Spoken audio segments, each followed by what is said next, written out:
اعوذ باللہ من الشیطان الرجیم بسم اللہ الرحمن الرحیم السلام علیکم ورحمۃ اللہ وبرکاتہ۔ الحمد للہ رب العالمین، کل تعریف شکر اللہ کے لیے ہے جو تمام جہانوں کا رب ہے۔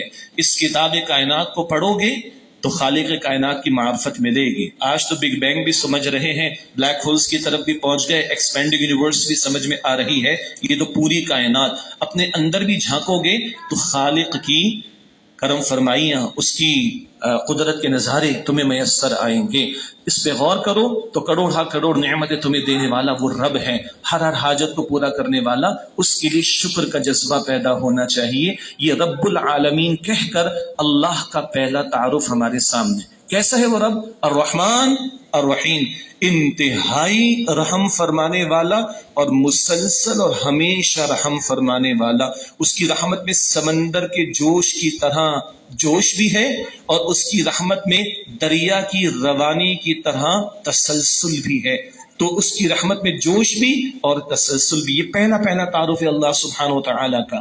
اچھا، مالک یوم الدین، بدلے کے دن کا مالک ہے۔ اس کی رحمت کا اصل ظہور تو کہاں ہوگا؟ آخرت میں۔ اسی لیے علماء نے یوں لکھا، رحمان الدنیا، دنیا کا رحمان ہے، جوش ہے رحمت میں سب کو دے رہے، لیکن مسلسل کس کو عطا کرتا رہے گا؟ رحیم الآخرہ، آخرت میں اپنے فرما برداروں کو مسلسل وہ عطا فرماتا رہے گا۔ اور اس کی رحمت کا تقاضا ہے کہ آخرت برپا ہو تاکہ نیکوکاروں کو ان کی نیکیوں کا بھرپور بدلہ ملے اور بدکاروں کو ان کی بدی کی بھرپور سزا ملے۔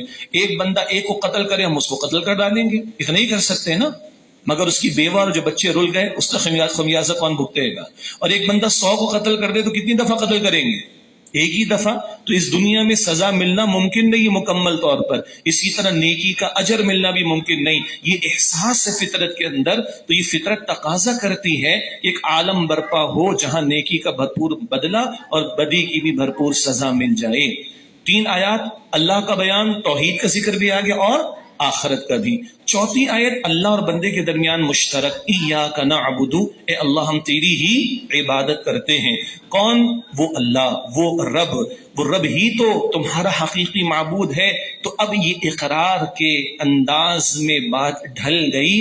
اب تک 3rd پرسن میں کلام ہو رہا تھا، وہ رب العالمین ہے، رحمان ہے، رحیم ہے، بدلے کے دن کا مالک ہے۔ اب 2nd پرسن میں خطاب شروع ہو گیا، ڈائریکٹلی اللہ سے کلام ہو رہا ہے، ایاک نعبد، اے اللہ ہم تیری ہی عبادت کرتے ہیں۔